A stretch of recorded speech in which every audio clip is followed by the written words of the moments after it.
Recall from algebra that rationalizing the denominator using conjugates, remember conjugates are a plus b and a minus b. Using conjugates to rationalize a denominator is on occasion a powerful simplification technique. A related form of this technique works for simplifying trig expressions. For instance, let's try to simplify 1 over 1 minus cosine x. The idea is if we introduce the conjugate here, 1 plus cosine x, I can't just multiply the denominator by something. I have to multiply the numerator by that same, well, this is a binomial. If I introduce a binomial in the denominator, I have to introduce it in the numerator. Why? This here is a fraction equal to 1. So I can only multiply the given fraction by 1 and not change it. Well, when I do this, recall that when we have conjugates, we get rid of the oi of FOIL. This goes away. First times first is 1.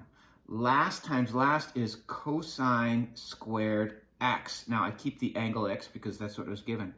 And minus times plus is minus. Notice when we do the oi of FOIL, they actually do cancel out. In the numerator, I have plus 1, and I distribute to both terms, and I get 1 plus cosine x. Of course, we've learned that hopefully you can recognize now that 1 minus cosine squared x is, you guessed it, sine squared x through a Pythagorean identity. And so I'm saying this is equal to this is equal to this is equal to, well, this is the same as 1 over sine squared x times 1 plus cosine x. That's true. If I multiplied this to both of these, I would get this, which is saying cosecant squared x times 1 plus cosine x. And this is, in fact, simplified because this has no fractions. This is considered more simple than this because it has no fractions. So if I said to you, simplify this, you'd get this. Or more likely, I'd say, take this and show that it's equal to this through a proof. And this, again, is our technique of introducing conjugates and multiplying by the conjugate. We're asked to do this trig proof. The directions say, verify the trig identity.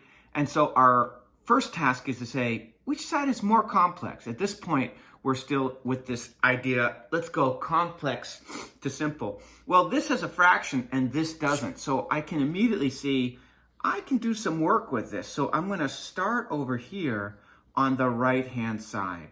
So this is equal to cosine x over 1 minus sine x times, well, one obvious choice here of our 7 different moves we can make. One is to introduce the conjugate, and this time it's the conjugate of the denominator. It's not always the conjugate of the denominator. Sometimes it's the conjugate of the numerator.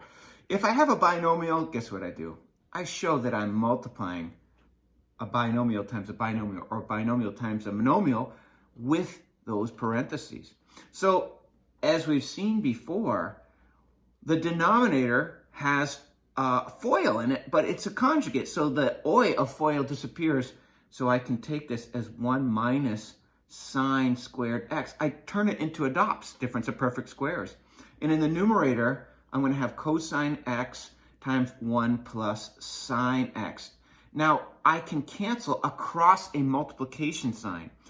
So what I'm going to do is I'm going to leave this in factored form because I'm trying to set up a cancellation. If I make this cosine x plus cosine x sine x, then I'd have to factor and then cancel, but I want to cancel.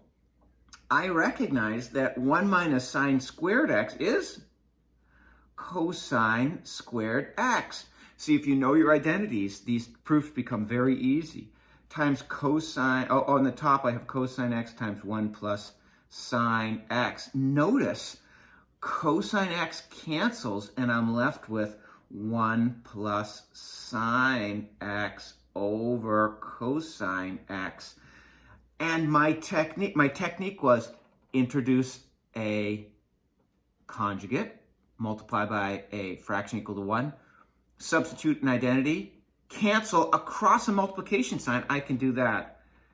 Now, remember, if this was sign and this is sign, I can't cancel across a plus sign. I can only cancel across multiplication. But I take a peek where I want to go. Oh, I want to go there? Well, I can split up a fraction because I have a monomial in the denominator. So I can write this as 1 over cosine x plus sine x over cosine x. What guided me there is that I saw where I went ahead. This is my finish line. And I said to myself, oh, if I split up the fraction, then I'll have two terms.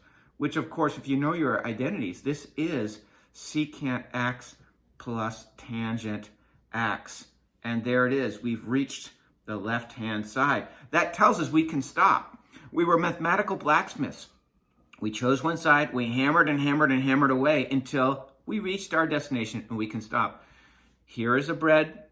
Here's a bread. Here's the math meat sandwich. You got to provide the lettuce, the cheese, the beef patty, the sauce. And let's make it a double cheeseburger.